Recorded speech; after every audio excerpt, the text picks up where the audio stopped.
TDP కేంద్ర కార్యాలయంపై దాడితో పాటు చంద్రబాబు నివాసంపై దాడికి వెళ్లిన వైసీపీ నేతలకు హైకోర్టు ముందస్తు బెయిల్ తిరస్కరించింది. తీర్పును ఉత్తర్వులను 2 వారాల పాటు సస్పెండ్ చేసి తాము సుప్రీంకోర్టుకు వెళ్లే అవకాశం కల్పించాలని చేసిన విజ్ఞప్తిని హైకోర్టు తోసిపుచ్చింది. దీంతో వైసీపీ నేతల్ని పోలీసులు అరెస్ట్ చేసేందుకు అవకాశం ఏర్పడింది.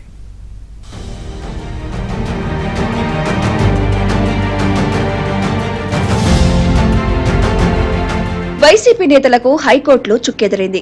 ముందస్తు బెయిల్ కావాలని హైకోర్టును ఆశ్రయించిన వైసీపీ నేతల పిటిషన్లను హైకోర్టు తిరస్కరించింది. ముందస్తు బెయిల్ ఇచ్చేందుకు నిరాకరించింది. తెలుగుదేశం పార్టీ కేంద్ర కార్యాలయంపై 2021 సంవత్సరంలో వైసీపీ మూకలు దాడులకు తెగబడ్డాయి. అడ్డుకునేందుకు ప్రయత్నించిన పార్టీ నేతలపై దాడులు చేయడమే కాకుండా మారణాయుధాలతో హతమార్చేందుకు ప్రయత్నించారని టీడీపీ పేర్కొంది. అప్పట్లో ప్రతిపక్ష నేతగా ఉన్న చంద్రబాబు నాయుడు దాడికి నిరసనగా 2 రోజుల పాటు పార్టీ కేంద్ర కార్యాలయంలో మౌనదీక్షకు పూనుకున్నారు. అయితే ఈ ఘటనపై అప్పట్లో టీడీపీ నేతలు ఫిర్యాదు ఇచ్చినప్పటికీ పోలీసులు సింపుల్ సెక్షన్లు పెట్టి స్టేషన్ బెయిల్ ఇచ్చి పంపించారు. తాము అధికారంలోకి వస్తే ఈ కేసులను తిరిగి దర్యాప్తు చేస్తామని అప్పట్లోనే చంద్రబాబు, లోకేష్ ప్రకటించారు.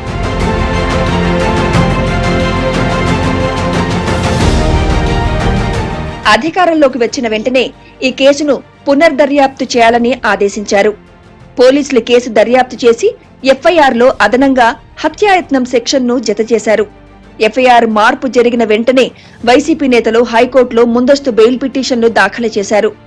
టీడీపీ తరపున సుప్రీంకోర్టు న్యాయవాది సిద్ధార్థ లూత్రా వాదనలు వినిపించారు. అయితే వైసీపీ కార్యాలయం నుంచే టీడీపీ కేంద్ర కార్యాలయంపై దాడి జరిగిందని, అందుకు సంబంధించిన సీసీ ఫుటేజీని కోర్టుకు అందించారు.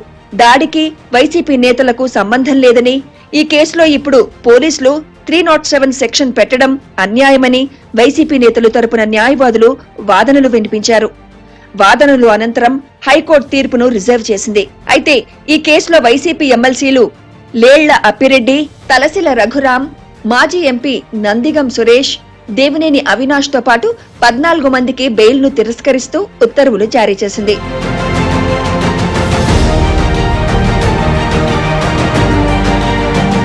మరోవైపు చంద్రబాబు నాయుడు ఉండవల్లి నివాసంపై దాడి కేసులో కూడా మాజీ మంత్రి జోగి రమేష్ కు హైకోర్టు బెయిల్ తిరస్కరించింది.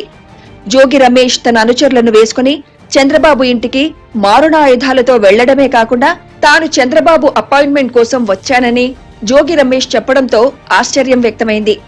ఇదే సమయంలో జోగి రమేష్ ను టీడీపీ నేతలు బుద్దా వెంకన్న మరికొందరు అడ్డుకున్నారు. కానీ పోలీసులు మాత్రం సింపుల్ సెక్షన్లను పెట్టి అడ్డుకున్న వారిపై ఎస్సీ, ఎస్టీ కేసులు నమోదు చేశారు. దీనిపై టీడీపీ నేతలు అప్పట్లో హైకోర్టును ఆశ్రయించారు. కూటమి ప్రభుత్వం అధికారంలోకి వచ్చిన వెంటనే కేసు మళ్లీ దర్యాప్తును ప్రారంభించింది. హత్యాయత్నం కేసులు నమోదు చేయడంతో జోగి రమేష్ వెంటనే ముందస్తు బెయిల్ కోసం హైకోర్టును ఆశ్రయించారు. దీనిపై హైకోర్టులో విచారణ జరగ్గా ఆయనకు ముందస్తు బెయిల్ ఇచ్చేందుకు నిరాకరించింది. ఈ 2 కేసులలో వైసీపీ నేతలకు ముందస్తు బెయిల్ నిరాకరిస్తూ ఇచ్చిన ఉత్తర్వులను 2 వారాల పాటు సస్పెండ్ చేయాలని, తాము సుప్రీంకోర్టుకు వెళ్లేందుకు అవకాశం కల్పించాలని వైసీపీ తరపున న్యాయవాదులు హైకోర్టును అభ్యర్థించారు. ఇందుకు సంబంధించి సుప్రీంకోర్టు తీర్పు ఉందని తెలిపారు.